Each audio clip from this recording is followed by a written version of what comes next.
చేతులు నీ వైపు చాపుతున్నాను. ఇంకా తిరిగి వస్తారేమో భ్రష్టులైన బిడ్డలారా. ఇర్మియా గ్రంథంలో ఇర్మియా ప్రవక్త ద్వారా దేవుడు మాట్లాడాడు చాలా సందర్భాల్లో.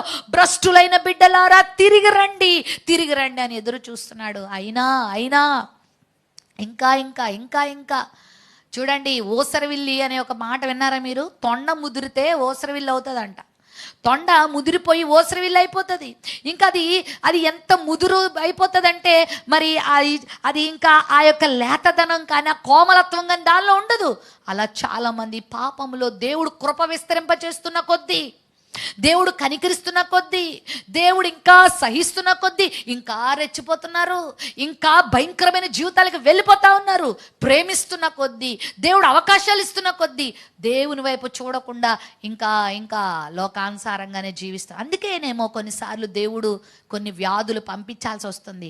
అందుకేనేమో దేవుడు కొన్నిసార్లు చేతులు కట్టుకోవాల్సి వస్తుంది. అందుకే ప్రకృతి తన యొక్క మరి విధానంలో అది ప్రవర్తిస్తూ ఉంది. దేవుడు ప్రక్కకు వెళ్ళిపోతే, దేవుడు మౌనంగా ఉంటే ప్రకృతి విలయ తాండవం చేయదా? ఈరోజు ఎందుకండి ప్రపంచంలో ఇంత దారుణమైన పరిస్థితులు వచ్చాయి? కరోనా వచ్చి కొంచెం ఏదో తగ్గింది, కానీ అది చేసినటువంటి ఆ విలయ తాండవం ఈరోజు ఎన్ని కుటుంబాలలో వ్యాపారాలు నష్టపోయారు, మరి కుటుంబాలు నష్టపోయారు. ఎంతమంది తల్లిని కోల్పోయారు, తండ్రిని కోల్పోయారు, పిల్లల్ని కోల్పోయారు, కుటుంబ సభ్యులను కోల్పోయారు. ఇదిగో ఉద్యోగ జీవితాల్లో నష్టపోయారు, ఆర్థికంగా నష్టపోయారు, కుటుంబాలు అతలాకుతలం అయిపోయింది. దాని ఫలితం అంతా ఇప్పుడు చాలా మంది అనుభవిస్తూ ఉన్నారు.